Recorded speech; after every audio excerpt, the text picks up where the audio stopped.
आमको ठिकाना आगारगांव तालतला बास स्टैंड मेट्रो रेल 336 नंबर मिला কয়টা থেকে কয়টা পর্যন্ত দোকান খোলা থাকে? কাম 14 বার করে লয়া খাবেন গরু এনা আইলে নিজের হাতে লয়া কষ্ট করে খাইতে বুঝতে আপনার দোকান কয়টা থেকে কয়টা পর্যন্ত খোলা থাকে? সকাল 8টা থেকে একবারে সন্ধ্যা পর্যন্ত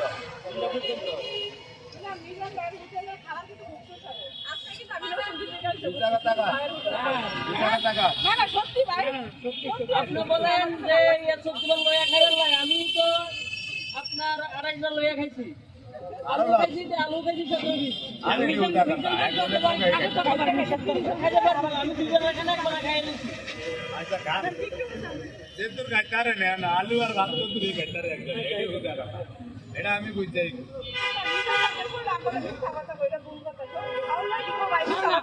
$100 দিয়ে পাট চুক্তি করতে হয়।